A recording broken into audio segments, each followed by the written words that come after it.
Next, we have Gemini. You cheeky little two-faced liars. No, I'm just joking with you. Or am I? You'll never know, and it'll bother you. I know it. I'm just joking. Or am I? Anyway, Gemini is a sign of duality. It's a sign of, it's really the first sign which represents indecisiveness. Am I joking? I don't know. You tell me. Geminis are funny. I love Geminis very, very much. They are definitely the big comedians. They're big actors. They're big inflectuators. They love to speak in verbose tones, and they like to get a lot of people's attention. In the Chinese zodiac, they represent the tiger. Because the tiger obviously has stripes, just like the Gemini has the two. And for the car salesman, they're the Honda, or I think that's Honda. I don't even know. I don't know car sigils that well. I don't know cars, but I'm pretty sure that's Honda. It's either that or it's Hyundai. It's one of those. But either way, I'm going to be mixing that up with Pisces. Either way, the ruling planet of Gemini, which is associated between May 21st and June 21st, would be Mercury. Very, very intelligent. They're good speakers. They're very fast. They're quick-witted. They rule mainly the arms and parts of the upper lungs. So Gemini is associated a lot of the time with air, right? The upper lungs, not the diaphragm, which will come later. That'll be more in the Cancer and Leo territory. But the higher lungs. So you can breathe basically up high in the chest, or you can breathe low in the diaphragm. Well, the low diaphragm breath is mainly like Cancer and Virgo, and the high diaphragm breath is, or the not diaphragm, but the high chest breath. That's Gemini. Mutable air. Mutable again being destructive in a good way. Destructive as in they're able to pinpoint all the BS and the crap. They love to create new things. So a lot of Gemini people will be actors or actresses. And in fact, Gemini is the sign of the actor or actress. In the sky, they're ruled by the two twins, Pollux and Castor. And in reality, Gemini actually is even deeper than that. It represents the bridegroom. The bridegroom is a concept of combining the masculine and feminine aspects of duality into one in order to achieve like enlightenment. So a lot of the time Mercury as in Hermes, is associated with Gemini. Gemini being, again, the Hermercural, Hermes, her Mercury. Mercury is a very, very, very fast. It's actually the fastest moving planet in our entire solar system. It goes around the sun, zippity doo dah, super fast. Everybody who likes Gemini doesn't really probably know Gemini, because a lot of Gemini people can come off as what is known as two-faced. In fact, I'd like to go over here to my handy-dandy little pictures. We have JFK and Marilyn Monroe, two very prominent Geminis who also were kind of together, supposedly, for a set period of time.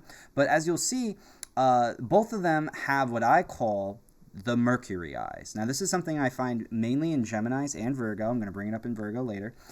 If you'll notice with a lot of people who have this mercurial energy, they have different shaped eyes because they have two sets. Okay, so what I'm getting at is they get this kind of stereotype as being two-faced. There's a reason for why we call it two-faced. It's because in their eyes are actually kind of different shapes, or they're looking in different directions. So a lot of people that you'll meet who have these Mercury eyes, as I call them, they're very, very intelligent, but most of the time they have these types of eye shapes. And I find that interesting, mainly because Mercury, again, represents duality. The sun and the moon don't look very similar, but if you bring them together, it becomes an eclipse, right? So that's the whole point of what Mercury is supposed to represent. That mercurial aspect, the curiosity. So a lot of Geminis are very quick-witted, communicative, and intelligent, but they can also be indecisive and dishonest. They're actually one of the bigger liars of the zodiac, next to probably Cancer and Sagittarius. However, with that being said, you can see their gemstones, their cell salts, and the other animals, which, a lot of the time, like the tiger and the twins are really the only two that stood out to me. I know that there are probably more, so if you got more, drop a comment down below. There are some herbs there for you guys as well. But essentially, Mercury is a very important planet, and Gemini is the sign that rules Mercury more so than any other sign. Additionally, if you go and you look at how astrology is set up from Aries to Virgo, I believe. Aries, of course, being having some sun energy, Taurus having some moon energy and the earth, and then Cancer comes next after Gemini, which would be the moon, and Leo would be the sun. But Mercury is kind of like there in the middle, right? They're kind of like there in the middle between Aries and Taurus, who get some sun and moon energy, and Cancer and Leo, who literally represent the embodiment of the sun and the moon. So they're this middle point, which is supposed to be like a mediator of sorts, which is why a lot of people say that they're two-faced. I just think a lot of the time that Geminis hate conflict.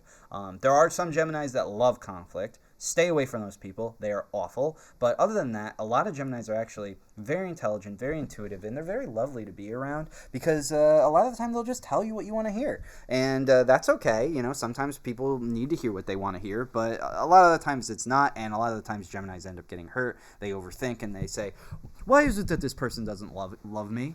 I love me. Why doesn't this person love me? And then they have these, like, you know, intrinsic conversations with themselves.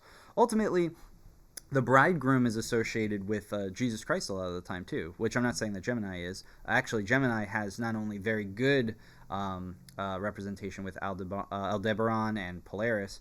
Polaris is like kind of above Gemini and Cancer, and Leo actually. But it's more so that there's a very quirkiness to Gemini. In fact, one of the most evil parts of the sky is associated with Gemini as well, if I'm being very honest with you all. Gemini is not free from any of the positives or negatives, just like any other sign on this list. So although that they can be very quick-witted and intelligent and also very kind in a sense of wanting to embody that air element and want to communicate and get down to the issues of society, there's actually a small portion around where Gemini and Cancer link up. I would say that this is probably between like the 17th of June and the 26th, 27th of June. That's a very dark... I'm sorry if anybody's born in those time periods and or whatever, and they have this energy. That's actually considered a very dark part of the sky. That's considered this almost death. It's almost like a subtle death, and that is because if you look at the human body, this is where the neck and the body are connected. So it's a very dark aspect of where the head, which is considered a very godly or holy part of our bodies, it then is connected to this giant lunk, which in a lot of sense weighs us down, but also is our main vehicle of movement. If we didn't have this lower body, then we wouldn't be able to move around and do other things. But really, it's the brain that does all the work. So where does Gemini kind of fall? Well, Gemini's kind of in the middle of that, which is why, again, it's the bridegroom. It's the combination of these two faculties that come together, the nervous system, the arms. The arms are creators. The hands and the arms are how we use to communicate even in subtle body language. So there's a lot of aspects that are very, very good about Gemini. None of these zodiacal signs are bad, but again, it's all about understanding your energy and watching out for it, right? So that's going to cover my little thing on Gemini.